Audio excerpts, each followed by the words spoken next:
Well, good morning. I'm Daniel Dalp, and this is For Your Sunday Morning Drive, the short podcast designed to help put you in a Colossians 3:2 mindset and help prepare your mind for worship on those hectic Sunday mornings. I hope you're having a fantastic day today. For Your Sunday Morning Drive is brought to you by the Ministry League network of podcasts. I do encourage you to check out the great work happening with Ministry League by listening to the other podcasts on their network through their website, ministryleague.com, and their app, and to see all the other great free resources that are available there. I hope you enjoy today's episode. This is episode 23, A Complacent Race. Let's go to church.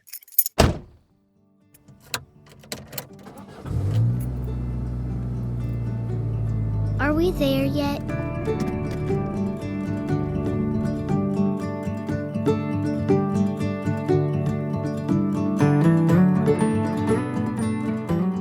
At the time of this recording, the Olympics have just recently ended, and it probably won't surprise you that I didn't really follow them too closely. I'm not super invested in sports. However, another story came across my newsfeed recently that prompted some interesting thoughts that I'd like to share. And I'll be sure to link to this story in the show notes for today's episode. The story goes something like this. Spanish race walker, I guess that's a thing, Laura Garcia Caro, had just headed into the last 400 meters of the track during a race at the 2024 European Athletics Championships in Rome. And she was convinced that she was going to win because she had such a good lead. Others were convinced she was about to win the race as well. So much so that they handed her a Spanish flag for the celebration once she reached the finish line. And she began to celebrate, to smile, to punch the air, and ever so slightly, she slowed her pace.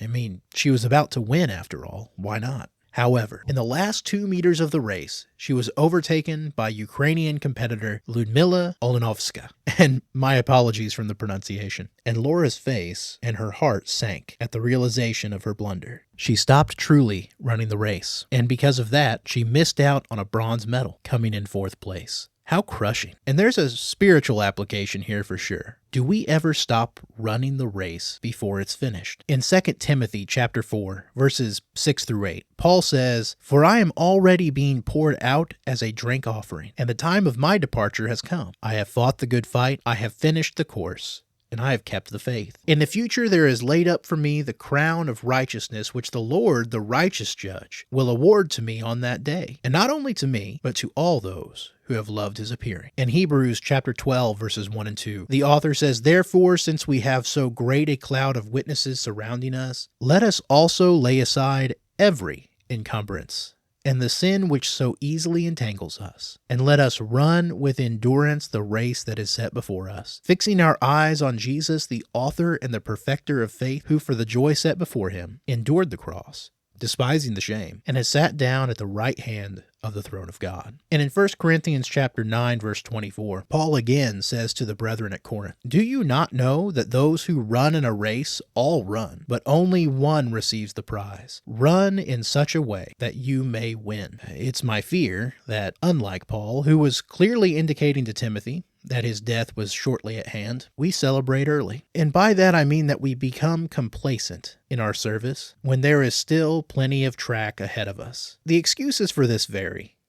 Sometimes we say, "Oh, I'm too old. I've put in my years of service already, and now it's my time to rest. Why don't we let the younger generation step up?" Or maybe from the opposite perspective, we say, "Well, I'm too young. This is something that a more mature Christian needs to handle." Or maybe we take the route where we say, "I've already got so much on my plate right now." Maybe it's work, maybe it's kids, maybe it's whatever we want to substitute there. But maybe we say, "Well, maybe this just isn't the right season for me to serve." And my friends, believe me, I understand how busy life can be. And I'm not perfect in any of these areas. But it's my fear that sometimes we buy into the lie that Satan tries to tell us that we are past our prime, or we haven't any steam left in our tanks, or that there just isn't a place for us to serve. It's my encouragement to you today that you find a way to serve, that you don't lose momentum, that you keep on running that race that's set before you. Don't let discouragement or complacency keep you from finishing the course and keeping the faith. After all, the church needs you, and the Lord has called us all to service. Revelation 2:10, the last part of that verse, says, "Be faithful unto death, and I will give you the crown of life." Keep on running. Don't celebrate early. Don't become complacent. Let's keep going. Well, Those are my thoughts for your Sunday morning drive. Now it's time to hear yours. Our discussion questions for this week are, have we become complacent? Why do we sometimes stop serving the Lord altogether? And what can you do today to fill a need and be of service?